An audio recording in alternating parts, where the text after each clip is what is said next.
I have been making reels about books that I'm in and books that I've written.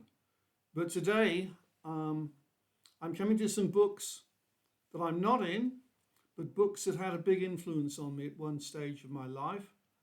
The books by Gurdjieff, and I was actually a member of the Gurdjieff Group, call it the Work, the Gurdjieff Work, in 1976.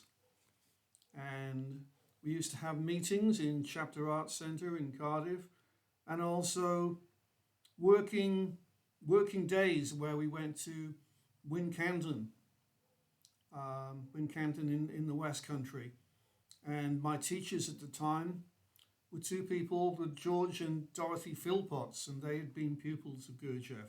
But you're probably wondering, well, who was Gurdjieff?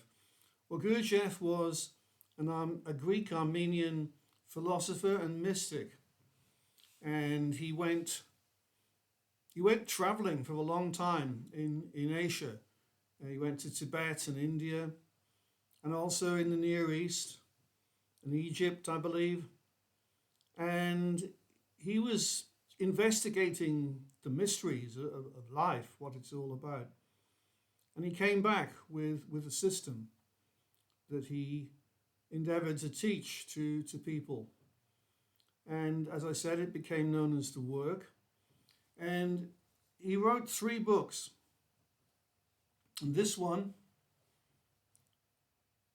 is possibly the most important, but actually also the most difficult to read.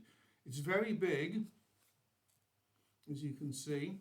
So when it says Beelzebub's tales to his grandson, all and everything, you could believe that everything is in here. And there is a lot in here, I can tell you.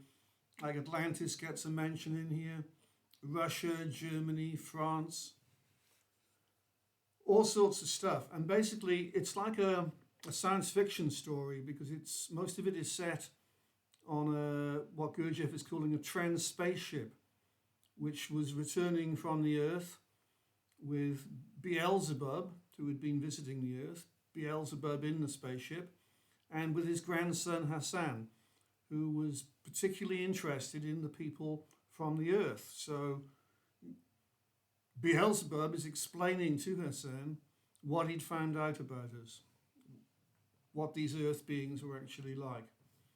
And so that's the basics of what this book is about. And as I say, it is very big, as you can see. And Gurdjieff wanted readers to read this 3 times. And he says in it, this is why the book is important. The purpose of this book was to destroy mercilessly, without any compromises whatsoever, in the mentation and feelings of the reader, the beliefs and views by centuries rooted in him about everything existing in the world. And what that really means is that Gurdjieff taught that we're all asleep. So he was trying to wake us up. He was saying that we basically go through life in a trance. We don't know what we're doing. So his aim is to wake us up out of that. And there's a system which is known as self-remembering. So he's teaching us to be aware of ourselves, our real selves. And the second book, which is much easier to read, and I didn't explain, that book is not only difficult to read because it's very thick, a very big book. Some of the sentences in it are very long, and there's also like words which Gurdjieff came up with. I can tell you one, like the law of heptaparaparshinok. So there's all this kind of invented vocabulary in it, and very long, complicated sentences.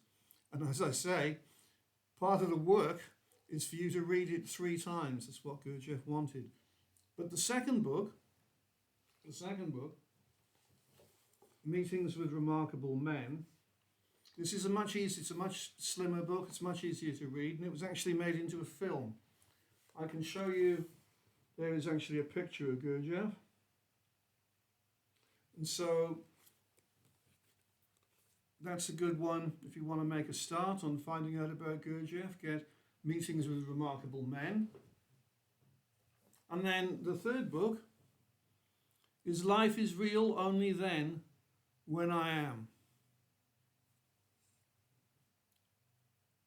And I think I've shared enough about Gurdjieff. I'm just going to leave you with one last thing. Kate Bush mentioned Gurdjieff in one of her songs.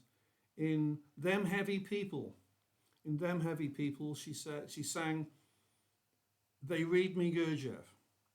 So if you want to, find out some really interesting stuff, check out the Gurdjieff books. And I'll leave it there.